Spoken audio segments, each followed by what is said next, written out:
leča. Moj terapevt se spet ni zmotil. Trenutek razsvetljenosti in popolne harmonije je minil in znova sem se začel spraševati, kaj je resnica, kdo so drugi in kdo jaz sam. Povsem nepomemben dogodek me je povsem iztiril. Že tretjič v letu je sodelavec dobil višjo nagrado kot jaz. Zdelo se mi je, da lahko precej objektivno sodim o svojem delu in vedel sem, da ga opravljam razmeroma dobro. Še več, bil sem prepričan, da sem veliko sposobnejši in učinkovitejši od sodelavcev. Edurado je navaden ritoliznik. Kaj je? Ritoliznik leze v rit, prilizuje se. Zanimivo, da je to ravnanje mogoče opisati le s pogovornimi besedami. Ves čas hodi za šefom in mu pripoveduje, kaj počne, kaj vse je opravil in kako mu je uspelo. Kar ni naredil, pa zamolči. Šef, ki ni neumen, to gotovo opazi. Kadar se ne postavlja pred šefom, pa ga na ves glas hvali. In zdi se, da je to šefova šibka točka. Očitno saj nagradi prilizovalca, ko deli nagrade. Pa si govoril s šefom? Seveda, pravi, da sem preveč kritičen in prepogosto zlovoljen in da to zmanjšuje mojo uspešnost. Povedano drugače, po tvojem bi te bolj cenili, če bi bil ustrežljiv tako kot Edurado. Lažje bi napredoval in imel bi boljšo plačo. Tako je. Potem je vse jasno. Cilj poznaš, pot prav tako. Dovolj si pameten in sposoben, da tudi sam lahko ravnaš enako. Kaj bi še rad? Odločitev je tvoja. Tega nočem. Česa nočeš? Nočem stalno kimati samo zato, da bi malo bolje zaslužil. V redu, Demijan, toda nikar ne misli, da se ti to dogajalo v službi.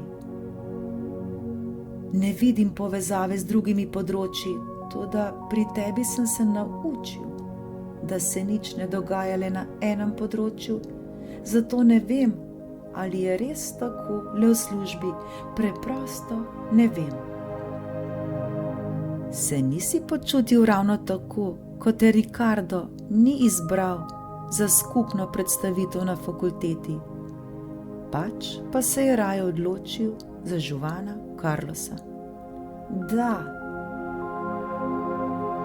Pa pred meseci, ko si mi povedal, da se je tvoja prijateljica Laura oddaljila od tebe, ker je raje v družbi tistih, ki ji ne govorijo stvari, ki jih noče slišati. Ni bilo enako? Da, tako je. Če nočeš ostati sam, se moraš truditi biti to, kar nisi. Prosim, govori v prvi osebi. Če nočem ostati sam, se moram prilizovati, dajati drugim prav, biti moram previden in neopazen, molčati moram, če pa že odprem usta, moram vedno reči ja. To je ena pot, druga pa je Diogenova pot. Kakšna je Diogenova pot? Diogenova pot takole pravi. Diogen je s krožnikom leče v rokah sedel pred vrati neke hiše. Nobena jed v Atenah ni bila cenejša od leče. Če si jedel lečo, je to pomenilo, da bolj reven sploh ne moreš biti. Mimo je prišel vladarjev odposlanec in mu rekel: Diogen, če bi se naučil biti bolj pokoren in bi se vsaj malo prilizoval vladarju, ti danes ne bi bilo treba jesti leče. Diogen je prenehal jesti, dvignil pogled s krožnika, ostro pogledal premožnega sogovornika in mu rekel: Kaj pa je narobe s tabo, brat? Če bi se naučil jesti malo leče, ti ne bi bilo treba biti tako zelo pokoren in se tako zelo prilizovati vladarju.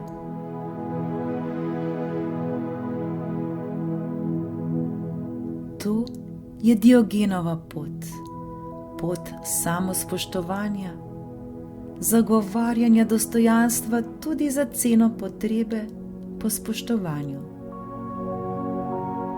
Vsi potrebujemo spoštovanje drugih, a če je cena, ki jo moramo plačati zanj, ta, da prenehamo biti mi sami, to ni samo previsoka cena, temveč tudi iskanje brez smisla. Vse bolj namreč postajamo podobni tistemu moškemu, ki je po vsej vasi iskal svojo mulo, pri tem pa jezdil svojo mulo.